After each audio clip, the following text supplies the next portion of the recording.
ازيكم يا اصدقائي؟ طبعا بقالنا حبه حلوين متاح بالنسبه لنا ان احنا نقدر نعمل فيديوهات من خلال الاي اي، ولكن من كام يوم كده ادوبي قررت تنزل الميزه دي في ادوبي فاير فلاي، وخليكم عارفين انه لسه بيتا، ولكن رغم ان هو لسه نسخه تجريبيه الا انه بيطلع نتائج خطيره جدا بصراحه. واللذيذ كمان ان هو قريب قوي هيبقى متاح جوه ادوبي بريمير، يعني هنقدر نكتب البرومبت اللي احنا عايزينه وهيطلع لنا المشهد زي ما احنا متخيلين بالظبط، وده طبعا هيدينا مساحه كبيره جدا للابداع وهيخلينا ما نستخدمش فيديوهات ستوك او فيديوهات ممكن يكون عليها حقوق طبع ونشر. ويلا بينا نشوف بيستخدم ازاي. طب يا اصدقائي، دي الواجهه بتاعه الموقع. اول ما فتحناه كده احنا هنيجي للخانه بتاعه فيديو دي وهندوس عليها، وهننزل تحت كده وهنيجي على تكست تو فيديو وندوس عليها.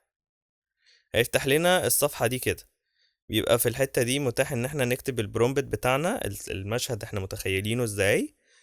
وهنا الاختيارات بتاعت هنا لو عاوزينه بورتريت او لاندسكيب 16 ل 9 او 9 ل 16 على حسب المشهد. وهنا عدد الفريمات، بس لحد دلوقتي الديفولت بتاعهم 24 فريم. وهنا نختار الشوت سايز لو احنا عايزينه ميديوم شوت ولا كلوز اب شوت ولا لونج شوت ولا ايا كان. وهنا بنختار الزاوية بتاعت الشوت ذات نفسه، سواء عايزينه توب او لو انجل او هاي انجل او ايا كان. وهنا لو هنحتاج اي موشنز في الفيديو بنختارها برضو من هنا. وده اول برومبت معانا انا كنت مجهزه، فهندوس بعد كده على كلمة generate وهنستناه يحمل هنا، وبعد كده يطلع لنا النتيجة.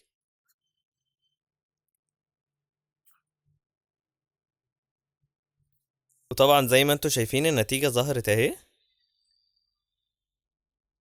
بصراحة النتيجة مرعبة، بس انا شخصيا حاسسها يعني طالعة اكنها سي جي اي او معمولة 3D بأي طريقة، بس برضو النتيجة مازالت مرعبة جدا بالنسبة لي.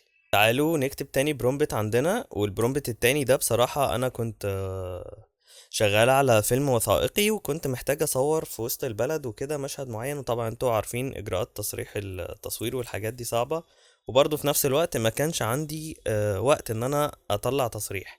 فكنت ساعتها محتاج اعمل شوت وعملته على ويب سايت تاني هنعمل عنه فيديو تاني ان شاء الله قدام. بس تعالوا نكتب نفس البرومبت اللي انا كتبته على الويب سايت التاني ده هنا ونشوف هيطلع لنا النتيجة عاملة ازاي. طبعا هنا اخترت كاميرا انجل توب فيو، طبعا زي ما انتوا شايفين دي النتيجة اللي طلعت لي، وطبعا اكتر من روعة ما شاء الله. وفي الاخر يا اصدقائي ما تنسوش برضو، عشان نسيت اقول لكم من اول الفيديو، انكم تقدروا تكتبوا البرومبت بتاعكم بالعربي عادي. ولحد هنا يكون فيديو النهارده خلص. ما تنسوش تعملوا لايك وسبسكرايب وتفعلوا زر الجرس، ونتقابل في الفيديو الجاي ان شاء الله. وسلام.